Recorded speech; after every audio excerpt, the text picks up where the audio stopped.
t'aime, Bruxelles, je t'aime. Tu m'avais manqué, Bruxelles, je t'aime, Bruxelles, je t'aime. T'es ma préférée, Bruxelles, je t'aime, Bruxelles, je t'aime. Hello and welcome to Brussels, my love, our weekly talk show from the heart of Europe. I'm Stefan Grobe. Thanks for tuning in. Coming up today, returning from their August vacation, the French realize they still don't have a new government. Weeks after the second round of the general elections, talks between President Macron and the political parties have just started in earnest and are already at a standstill. How does a paralyzed France affect decision-making in Europe? And shock, grief and anger in Germany after a suspected member of the Islamic State killed at least 3 people in a knife attack in the city of Solingen. The stabbing unleashed fresh controversy over the country's immigration policy just days before crucial regional elections in East Germany. Is Solingen a gift for the far right?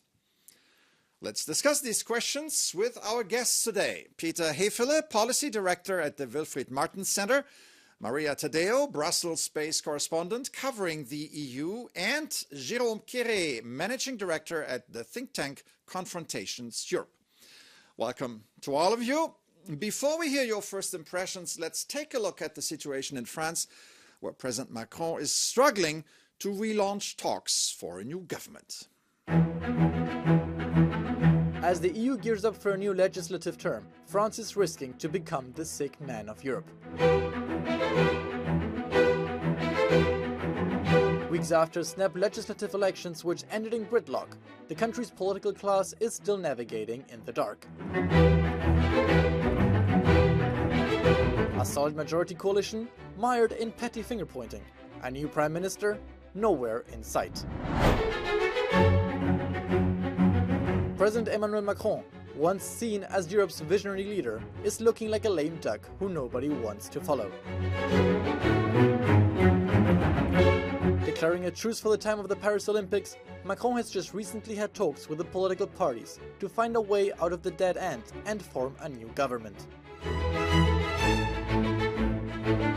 But instead of a conciliatory tone, Macron adopted a hardened stance by refusing to appoint a prime minister from the left-wing alliance that won the most parliamentary seats in last month's elections. Macron wants to project strength, but it's France's paralysis that worries many in the European Union, a union that is desperately looking for guidance.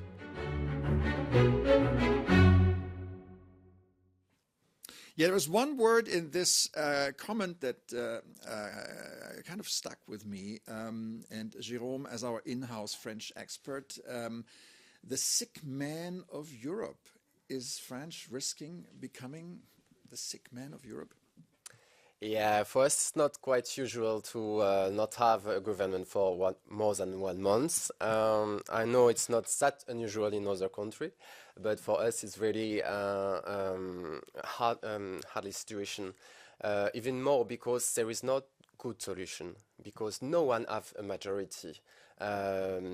Even Emmanuel Macron had no absolute majority 2 years ago when he won his party won the national elections, but still he had more seats than the left union. They have only 178 seats now, so it's not enough. Not enough, even if they are already a coalition itself, because it's not one party but several from left parties, but still it's not enough to run. There risks censure to be censured.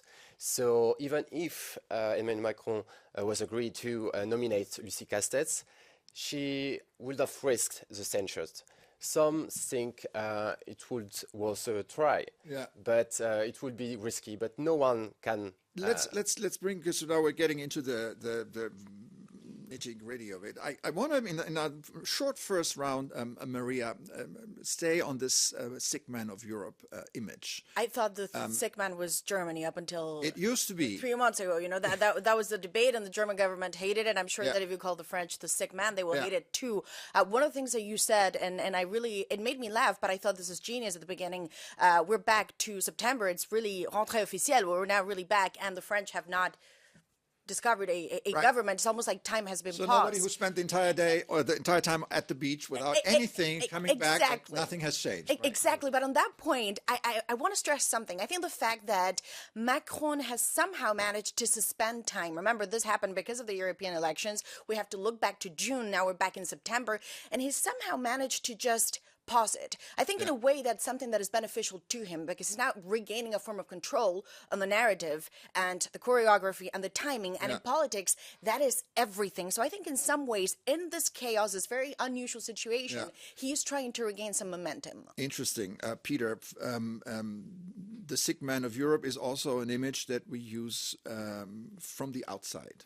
We're sitting outside, we're looking at what's happening in France. What is your take on this? You're a keen observer of things happening in Europe. What strikes you after what she just said? Well, there's two issues. The one is the leadership issue, which I think there's too much expectations both for Germany and France. These former steam engines have run, I think, out very much of steam, so we should not longer put the European project on their shoulders. There are other nations, I think, which are in the future much more a kind of leadership in different issues. And the second one, a bit what you mentioned, looking forward to the next 3 years, I think we will see again an evolution of the French party system. We should never underestimate Macron's political genius. He once toppled the existing party system in France. Right. And I'm not guessing too much, but he's I a think lame duck now. He cannot. I would not underestimate his talent, and I think we will see a reconfiguration of the French party system till 2027. What does that mean for the European decision making? Now, let's stay on the European level, right? At what point will it hurt Europe that France is paralyzed? I mean, there is a predicament, obviously, and it's the French dealing with this situation. But for us non-French in the European Union, that also has consequences. And is Macron's genius be able to overcome these worries, Maria? Look, I think it's a question when it comes to Macron, it's not about the lack of ideas because remember, he just gave a very important speech, the Sorbonne #2. So the ideas are there. The question is more about the implementation. I think when you look at Germany, the debate is the opposite, is whether they have the ideas to then be able to implement those ideas. It's whether there's a form of intellectual cohesion in the German government. But I think in the case of the French, obviously to be able to implement your ideas, you have to show your situation at home, you're able to carry it through, and you have control back home. That is the key always in Brussels. You can be very strong internationally, but ultimately, if nationally they know you're hanging just by a thread and your government can fall, frankly, your voice here doesn't matter because they don't know what it's going to look like in the next 2-3 months. So I think the question, and this is why he's trying to really delay this, is find a person, and this is going to be very difficult to find. It's a prime minister that can stick it out at least for 1.5 years. Yeah. Jérôme, you wanted to? I think it will be very difficult to find someone compatible with Emmanuel Macron because it seems he is really pro-European. He wants to impose himself in this. Will it hurt Europe? Will it hurt Europe? I think it will be very hard for our partners to know to whom directs the discussion with the president or prime minister or ministers, because no matter who will be the prime minister, there is not a clear repartition of power in our constitution, because some are arguing about the repartition of powers between two, because our constitution is not quite well managing the cohabitation, even if it would be the fourth one. I don't want to be too hard on France because we've had other countries where with long periods of government building, the Netherlands, Belgium, and France is not even close to these periods. Is this the new normal in Europe, and has it something to do with the rise of populism, Peter? I don't think that's the new normal. Well, Jérôme, you mentioned that there are some constitutional issues. Political culture matters very much.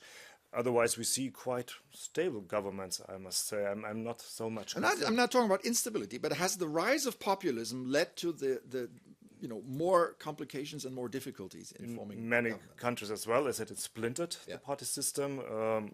Belgium, Netherlands are just the extreme one, but looking back to Germany, yes, coalition building, and you mentioned the federal elections soon coming up. That might cause some issues which we have not foreseen in our constitution so far. And the political culture is totally towards stability, so that might be a new experience for Germans as well. Populism, Maria, your thoughts? It's a very good question because in some ways, actually, Macron, in the very specific French situation, he also caused what we're seeing now. First, because he precipitated the election. Two, because when he broke into the party system, essentially, he broke the left and broke the right. So, of course, there's a recomposition there where in the extremes, what you'd assume would be the extremes, obviously they use that time to rebuild themselves and position themselves as the opposition to Macron. I think in terms of what happens now, look, the difficulty that he's going to have, in my view, is that everyone here is positioned for the 2027 election. In real time, he was already a lame duck from the second term because there's no perspective beyond that. Then you also know in French politics, and you know this very well, this idea of the campaign and, you know, who's going to win 2027 already kicks off from maybe 2025, if we're being honest, at the end of it. So he doesn't have a lot of time to reassert himself. And that was always going to be the case with the situation, obviously, even worse. Speaking of populism, Macron has included the far left as well as the far right, at least in the consultations. Nothing came out of it so far, which, as far as the far right is concerned, was not a surprise. Here's what the lead candidate of the Rassemblement National, Jordan Bardella, had to say after meeting with Macron. Take a listen.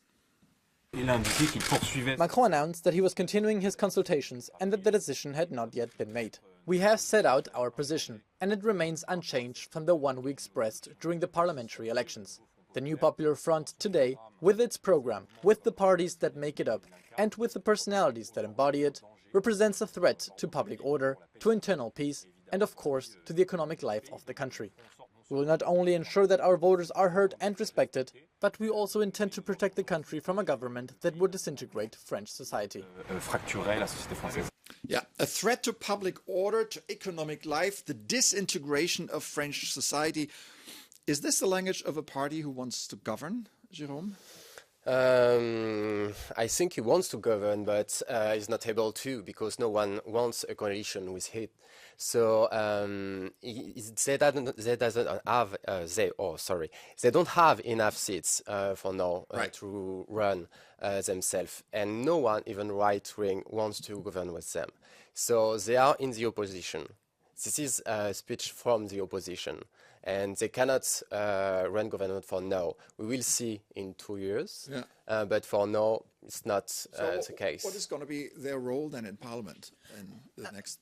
Well, first of all, what a cold shower, in fact, for both Bardella and Le Pen, because they were really looking at this European election as one that would essentially upend French politics, but also Europeans, because let's remember, there was this idea that if they managed to get into government, the idea of let's not do deals with the far right, that would have changed completely. And that means that a massive red line would have been broken in European politics. That could have changed everything. Obviously, that didn't happen. But I think the case, and if you listen to that speech to me is someone that has looked beyond Macron. In fact, he doesn't even mention him in the speech, and just position himself on the left and saying, this is disorder, we will bring order, they're pro-migration, we will stop migration. It's about whether they can hold to 2027 with momentum. So I guess their strategy is do nothing in the next 2 years, tear everything down. The far left doesn't have that option, right? Definitely not, but I read these messages both from the left and the right against these burning topics on European politics, be it the enlargement, the defense, industrial policy or trade policy. And if I take this as a point of reference, it doesn't look very bright because these are the stumbling blocks, and France in the past had always been, unfortunately, not moving fast ahead. So this is my biggest concern from a European level perspective. Yeah, when the new Popular Front presented their candidate for Prime Minister, a little-known public official named Lucie Castet, there she is, the proposal was immediately rejected by Macron, who claimed that the far left cannot sustain a majority in Parliament. That did not sit well with Castet. She said, and I quote, "I am angry. It's a denial of democracy. Democracy means nothing to the president, and I find that extremely dangerous. He wants to be president, prime minister, and party leader at the same time." Has she got a point here? Or how would you describe or characterize Macron's strategy in this whole process so far? Well, I think it's risky. Some think he had done the dissolution to put the far right in the government to show that they were unable to run a government and then to win again the next election. I'm not sure it was his bet, but it would have been a really risky bet. But it's interesting that we talk about far left from LFI, as in the same position with far right for Rassemblement National. Our administrative justice said Rassemblement National is far right, but it didn't say LFI is far left. So it's just our language, the journalist and politics language. But for the justice, French justice, LFI is not far right. I'm not defending them because they are not quite European, but still it's interesting that from politics, from journalists, and even business leaders, they talk about far left. It's only for journalists, so we need to we are simple-minded. But it costs the post of Prime Minister to Lucie Castet, even if she's not LFI in the LFI party. Yeah, she doesn't come across as a revolutionary, to be sure. And No, within the far left, the New Popular Front, there is, of course, the Parti Socialiste, who provided 2 French presidents in the 5th. Yeah, and the so Greens. it's not an anti-establishment force. Well, what about this far left, this new front, new Popular Front? Are they? To me, it seems that they're trying to stare down Macron right now.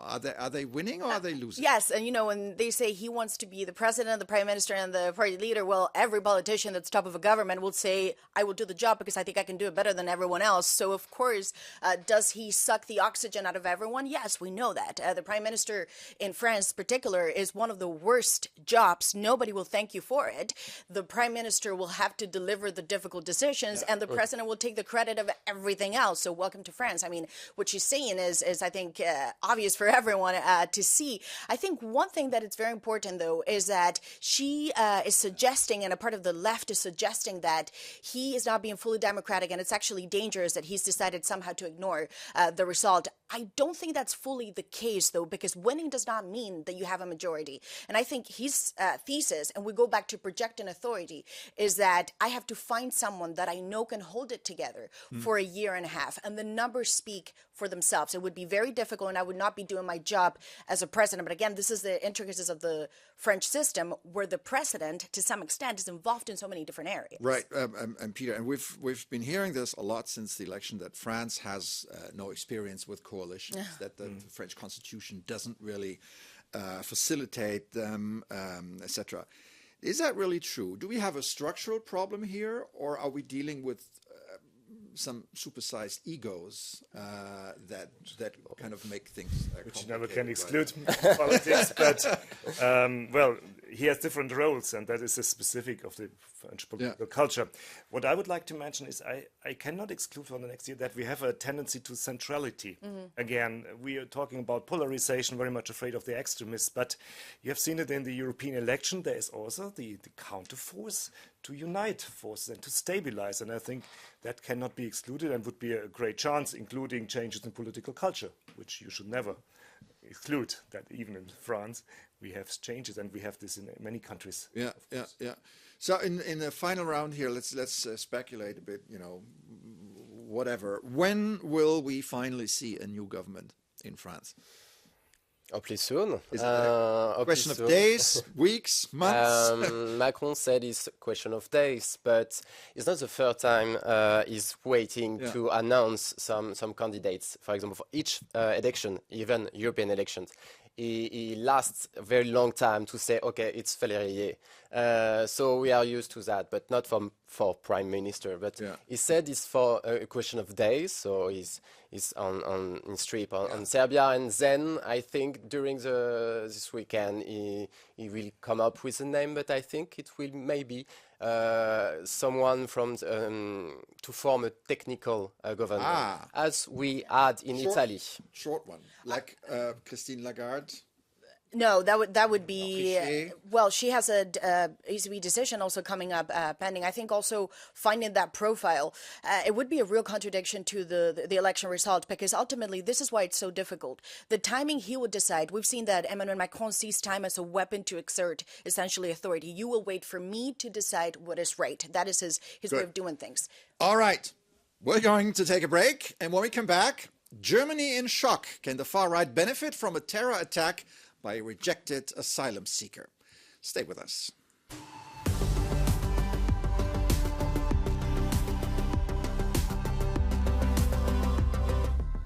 Welcome back to Brussels, my love. I'm Stefan Grobe, and my guests are still Peter Hefele, Maria Tadeo, and Jérôme Quéré.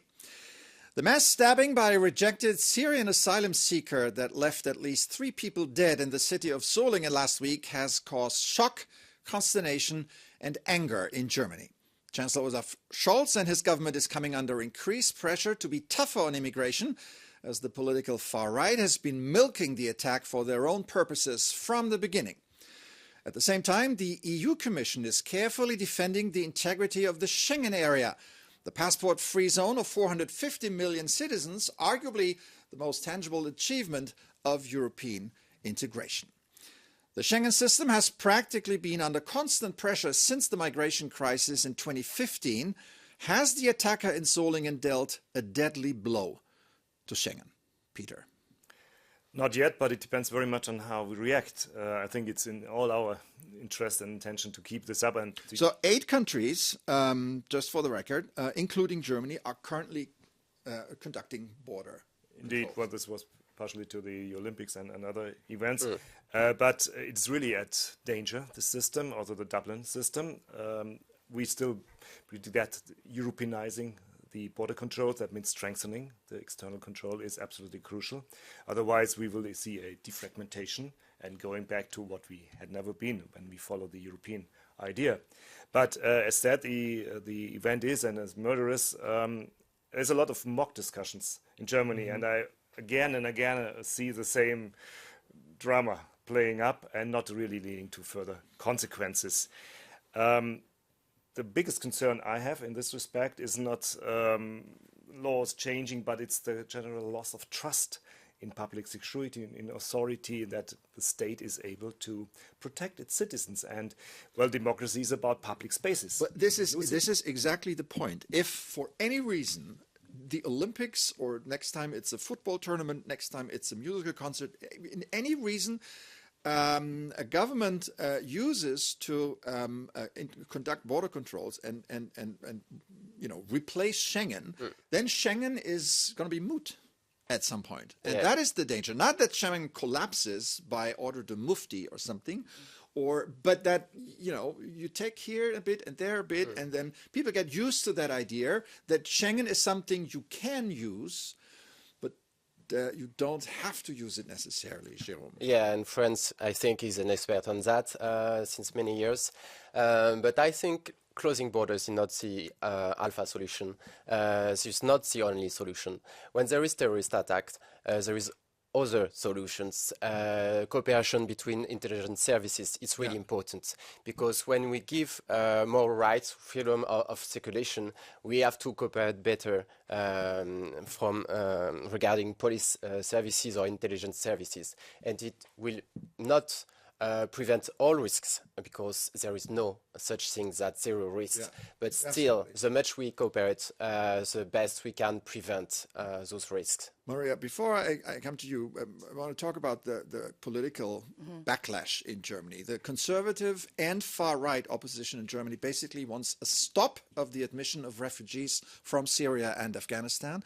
Chancellor Scholz doesn't seem to go there yet, but he indicated a faster deportation process as a consequence of the attack. Here's what he said. Das war Terrorismus. Terrorismus gegen uns alle. That was terrorism. Terrorism against all of us, threatening our lives, our togetherness, the way we live.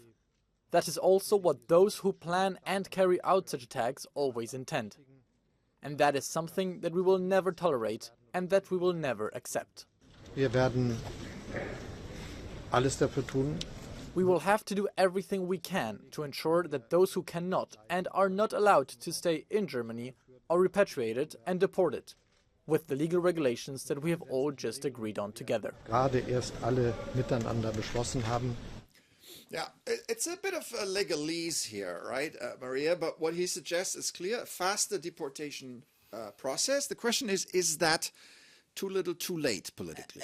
I think politically, though, what is remarkable is if you go back to the first migration wave that obviously took place after the war in Syria, Angela Merkel came out with a very different tone, saying the European Union, because of its place in the world, has an obligation to play a role that shows there is solidarity and it is humanist, right? Here you're seeing a chancellor that now is basically saying if you're here and you cannot be here, you should not be here, you're going to have to leave the country. Deportations will happen, and we have to accelerate We had a that Christian process. Democratic chancellor at the time who were basing her decisions on traditional Christian values. You help people in need, right? And then you have a Social Democratic chancellor who now is acting on the opposite. But I don't think this has to do with religion or whether your Christian values are not into European migration. I think the Chancellor Scholz, who many would say actually is more progressive in some ways than Angela Merkel would be, he's doing this because he is reflecting on what is a reality, and I think we have to all accept this now. The European public opinion, the European mood on migration has shifted over the past 2 years. It is now endorsing what our policies are much tougher and much harder. I think the idea of we will manage for many European voters, you just have to look at the result in the European elections, no longer resonates. So I don't think this has to do with just Christian values or the political compass of the party. I think it has to do with facing reality for not just the Social Democrats in Europe, but pretty much every major party that's in government now. Right, Peter. But if immigration policy is at stake here, there are other elements too, because from there it is also a short step towards other positions that the far right is propagating, like reconcile with Russia and don't support Ukraine, etc.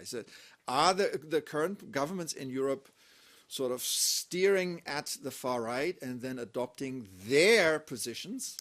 That is a big debate we had, how to get along with them in political strategy. I think we should not immediately, and this question you mentioned in the beginning suggested that we should always look what gives it to the right. I think we should develop our own positions. We don't have to follow anybody else. Yeah. Maria, you mentioned that problem that because we did not find solutions for a specific part, we also lost the public support for other parts of the migration and integration issue, which is much wider. The point you mentioned on Russia is of less concern. I think there is a strong consensus among the widest political spectrum. Well, among the parties who barely have the majority, right? It's pandering to these positions to the far right. I'm less concerned. I think both on the national level as on the European level, there's a big support for Ukraine. All right, that's all. We have time for it. Unfortunately, thank you so much to our guests on the set and to our audience watching. Make sure you stay tuned to Euronews.